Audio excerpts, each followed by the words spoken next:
Jadi, Buya, pertama kami ucapkan terima kasih kepada Buya. Kemudian yang kedua, apa yang sampai dengan Pak Dokter tadi. Dia kedua itu alumni. Kedua alumni.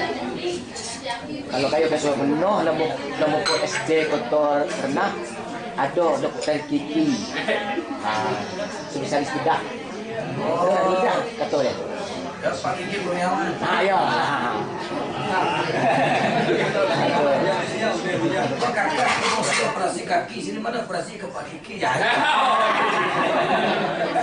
Itu punya apa tuh? Jadi kami ini apa yang dikata dengan Pak Dokter tadi, alumni SMP Sulak tahun 94. Jadi berapa waktu yang lalu kangen juga nganti-nganti nak subuh. Walaupun pahak tidak kau bersubuh, aminin makin tu bersubuh terus. Ada juga lah kegiatan-kegiatan, salah satunya pengajian ini.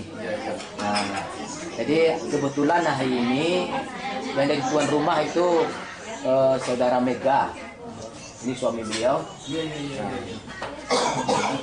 Dan kebetulan pula 100 hari hantu beliau. Ya ini makanya ada sedikit makanan yang dia sediakan dalam rangka 100 hari. Nak duit dulu ya, apa kita ceramah dulu atau kita nyantap dulu? Ceramah. Jadi itu kita dengarkan sama-sama ceramah atau tausiah dari Buya Edwis Tommy SPDI. MPD ya? Saya di SPDI. Kepada beliau kami silakan. Makan dia. Siap. Aku juga apa ya? Dapur.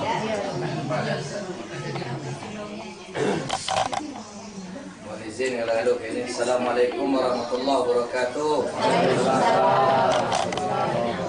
Alhamdulillah, syukurillah, salatu wassalamu ala rasulillah wa ala alihi washabihi wa wala la haula wala quwwata illa billah ma ba'du. Yang terhormat tuan rumah Ibu Mega serta suami dan keluarga yang membawa ke tempat untuk pertemuan kita teng ini. Kemudian ketua kita Pak Dokter Kiki Kurniawan dan seluruh kayu anggota boleh dikatakan ya alumni SMP Sulak tahun 94 yang selalu rindu nak bersuara sebab tu ini kalau kanti sekolah ini kadang-kadang lebih daripada kita saudara walaupun lah jauh inamnya kita kalau kanti sekolah itu. Jadi rindu kita apa dengan masa-masa kita sekolah dulu, kenangan-kenangan lama kita, ya dah. Waktu sebuah dua pandang satu ikut sikit ya. Ibu-ibu kubat dua ampun dah. Tapi aku tahu ya sebab aku tahun 94 tu dah lama ke tempat sekolah. Ya.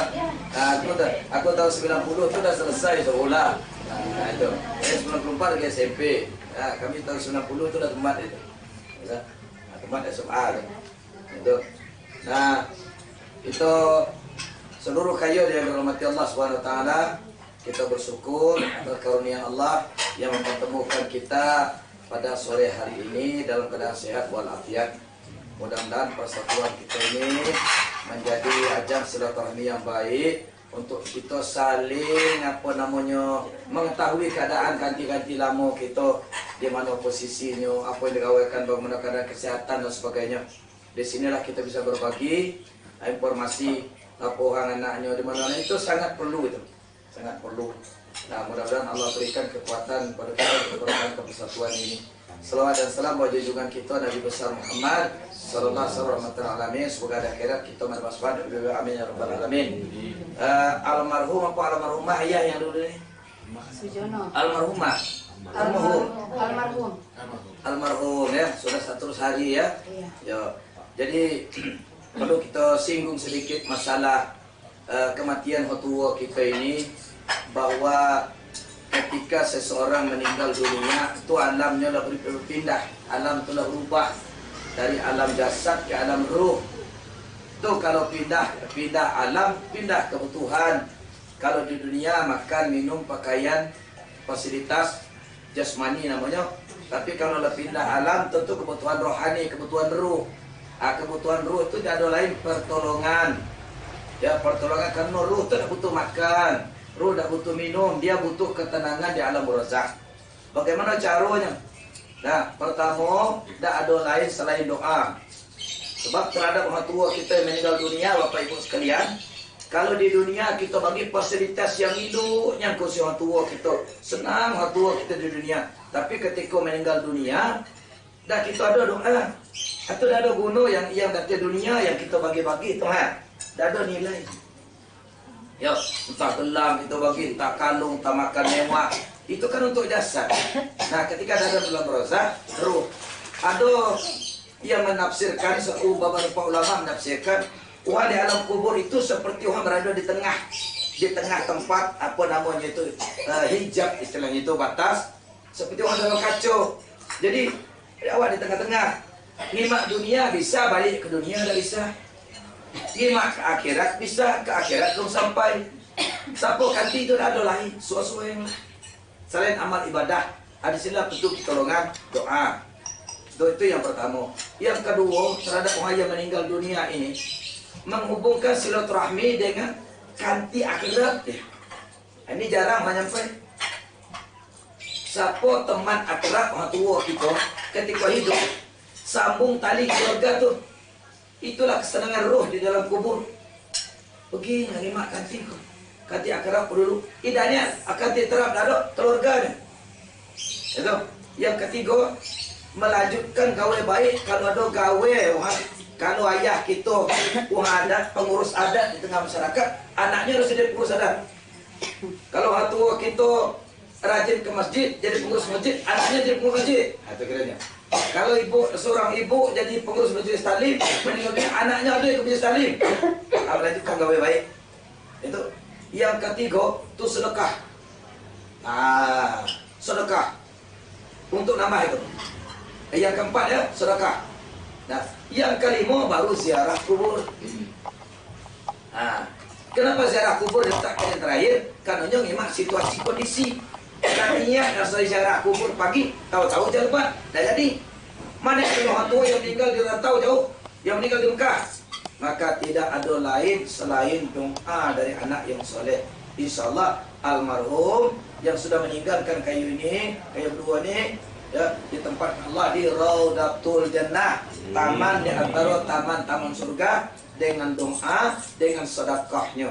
Mudah-mudahan insyaAllah. Kemudian untuk kita ini yang hadir dan ini, kita mengetahui bahwa kita manusia ini dilebihkan Allah dari seluruh makhluk yang ada di dunia, bahkan di akhirat, bahkan yang ada di alam gaib. Nah, apa kelebihan manusia itu? Akal dan nafsu. Akal, nafsu. Karena kelebihan itulah kita disuruh nunggu dunia. Kalau kita akal lah, ada nafsu, tidak boleh kita ngurus dunia ini, tidak selesai. Kalau nafsu lah, ada akal, tidak disuruh nunggu dunia, tidak boleh selesai dunia ini. Bukannya dunia ini berkembang, selesai dunia ini, maju dunia ini, karena ada akal, ada nafsu manusia. Yang jadi masalah, kalau akal ini di bawah nafsu, itulah yang masalah. Nah, akal diatur nafsu. Itulah yang terjadi, yang kita kimak berita-berita itu dah. Yang kita tonton itu, akal sudah diatur nafsu.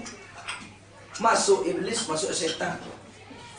Oleh sebab itu, supaya akal kita, kebaikan kita sebagai manusia ini tercermin terus menurut kehendak Allah Subhanahu wa taala, kata ulama, pertama hifzun ad-din. Hifzun ad-din, jaga agama. Ini yang paling penting Bapak Ibu. Jaga agama. Yuk, nyenda agama pakai fotokopi KTP atau pakai tempat tanda pengenal. Banyak orang beragama, agama tidak dijaga. Agama sebenarnya merek untuk identitas lah. Mana kita nak selamat, mana kita nak sukses ketika agama yang kita pelajari. Bagaimana menjaga agama? Kata Rasulullah, as-salatu imaduddin. Faman aqamaha faqad aqamaddin, wa man tarakaha faqad adamaddin. Salat itu tiang agama. Siapa yang mendirikan salat menegakkan agama. Siapa yang meninggalkan salat meruntuhkan agama. Agama sumber utama seluruh kebaikan dalam hidup ini. Nyadar data itu. Salat. Tidak berkah rezeki salat. Kalau masalah rezeki banyak, orang kafir banyak rezekinya. Orang yang ada agama ada bagi rezeki, tapi tidak bisa memberikan barokah dalam hidupnya. Tidak berkah umur, salat. Tidak berkah harta, salat. Tidak berkah ilmu, salat. Tidak berkah rumah tangga, salat. Apa baik nak berkah dalam hidup ini? Kesehatan kita nak berkah, salat. Kalau solat sudah ditunaikan, insya Allah mudah-mudahan berkah. Ini nak kita waris ke anak kita. Ini nak kita waris ke cucu-cucu kita. Jangan salah, banyak kita yang dalam hidup ini dituik. Ikut dia ke beli ladang banyaknya untuk anak. Dia ke beli sawah banyaknya untuk anak. Betul untuk apa? Untuk anak. Umat betul nyadai dah untuk anak isi perutnya itu bagi tu anak gitu. Sampai tak sayang dia anaknya. Sayang kalau, tapi ingat, ketika anak kita wariskan dengan harta, kita wariskan dengan ilmu, tapi tidak kita wariskan dengan pemeliharaan agama, dengan sholat, dan di dunia bukan main kita tinggalkan kaya raya, tapi kita dalam kubur jadi orang miskin. Nah, maka pelarulah agama kita selamat. Bagaimana? Sholat. Nah, sholat. Nah, yang kedua, hifzun nafsi. Hifzun jasad. Apa itu? Jiwa dan badan kita. Bagaimana kita memelihara, bagaimana kita menjaga badan kita, menjaga jasad kita ini, menjaga nafsi kita ini, jiwa kita ini. Kata Imam Ash-Shatibi, yang pertama daruriyat. Yang tidak apa? Ekonomi. Sesuai profesi kita masing-masing. Agama kita nyado melarang kita untuk bergawe kereh, untuk nyempurnakan ekonomi. Bakal dia perintahkan, wa iza qudiyatis shalah fantashiru fil ard. Jangan salah. Jangan kita bayang, wah nak masuk surga itu jak pagi sampai petang berzikir, jak petang sampai pagi berzikir, tidak balik-balik. Bukan Quran lah gawe, bukan kitab lah gawe, nyadonya bergawe lagi. Sujudnya lah gawe, tidak. Wa iza qudiyatis shalah fantashiru fil ard. Apabila kamu selesai melaksanakan solat, sudah tunaikan solat, fantashiru fil ard. Apa? Bergawe. Pak doktor pergi ke rumah sakit, kita berdagang pergi, kita walai, kaya guru pergi ke sekolah, yang pegawai pergi kantor, kami tani tu pergi sawah mula pio, jangan jalan bergawe. Pio, ada gawe ibadah, gawe agama yang butuh ini. Dah kita kata tidak. Majlis taklim betul ke aku buya. Mana cara malam supaya semangat beribadah dinginnya. Kata aku ngato, kau ngato, kaya beli terkung harga tengah 2 juta. Biar mahalnya buya. Kaya nak nyaman. Tengah 2 juta tu panas dah terasa, dingin dah terasa. Kualitasnya hidup. Lemak sekaya sebiak. Cuba kalau kaya beli telkong harga 35,000, mulai kain ringgitnya cabai. Mul. Nak lama sujud, Allahu Akbar. Nak beli sajadah elok. Asal masjid itu modern, pasti elok sajadah. Pasti elok tikar masjid. Mula kita singgah seriang situ biar elok serta sujud. Cuba kalau masalah atau masjid itu lantai pelupuh, kita hendak singgah situ dah. Ya, tersepit hidung kita. Nah, sujud tersepit hidung, duduk tersepit paut. Kalau paut tersepit hidung. Sekedar paut tersepit hidung. Ini lutut. Nah, nyendak dia kata kusuk dah. Alah buya, kalau dah kusuk ugo, tidak perlu pakai sejadah. Kalau dah sujud ke lantai berlupuh. Nah, tak bisa. Rukun Islam 5 perkara Bapak Ibu. 1, syahadat gratis. Ini ada bayi tak? 2, solat gratis. 3, puasa mungkin pembukaan juga sahur. Nomor 4 enggak. Kenapa rukun Islam ada zakat? Nyuruh kita bergawe masalah siapa kaya miskin tu cari. Yang penting bekerja fantasiru fil ard. Ini agama. Ada zakat. Mana kita nak nolong kanti kita? Mana kita nak nolong anak yatim? Kasihan terima anak yatim ada kanti, anak nyanyi ada gitu. Anak jadi yatim mana kita nak bantu? Kalau tidak itu gawe. Kasihannya ini mana yatim. Bajunya lah cabai, sepatunya lah cabai. Ada kaya batu, mana kau nak bantu? Aku nya bayi kau nak minta batu. Awak ni minta batu. Haji, dah gratis. Pak Pilot, kita ngaku padi lain Pak Pilot. Aku bantu bangku serap jadi dah berangkat. Oh dah bisa bayar. Lah nyetornya 25 juta 10 tahun untuk berangkat itu. Store. Nah, Islam itu mengajarkan kita untuk daruriyat, menyempurnakan ekonomi. Itu yang pertama. Yang kedua, hadiah, nikmati hasilnya. Ada istilah kami dili, ngikit dihinya. Dia walan kikit. Nah, kalau ada hasil kita bergawe, nak beli baju baru, beli. Kita lah payah bergawe siang Bapak Ibu. Jangan tidur atas kasur seperti ben ini nah. Tidak ada sakit tulang punggung. Dia beli kasur terbang piot. Haji ya. Payah bergawe siang terasa tidur malam piot kasurnya elok. Dia nikmati. Yang tidak boleh dalam agama boros. Mubazir, dia beli ni tidak boleh cepat. Beli dia cepat itu tak boleh. Kalau membeli untuk kemaslahatan silakan. Nak beli auto, beli. Nak beli Honda, beli. Nak beli rumah, hajiat. Nak makan dendeng motokok, pergi. Jangan ditahan. Seperti tak? Hajiat. Baik nak dendeng motokok. Ada kuih dendeng motokok, apa pula rendang motokok kalau ada. Tukur rendang. Dah sudah rendang bertokok, apa pula ikan bertokok, nampi pakai api tu semua tak? Apa sudah hiun kalau buat apa, nampi ikan tu. Atau pakai asam. Ada kuih apa, dering bertokok. Artinya, kalau titik peluh kita itu, harus kita nikmati. Tak boleh kita mengikir diri. Nikmati. Silakan. Itu yang ketiga apa? Namanya tahsiniyah. Apa? Ingat siapa yang bagi. Supaya ada terima kasih. Jangan bergawe kuat, lah dinikmati hasil, lupa jangan mana latihan ini nah. Siapa bagi aku sihat ini? Siapa bagi aku gawe ini? Siapa datang rezeki ini?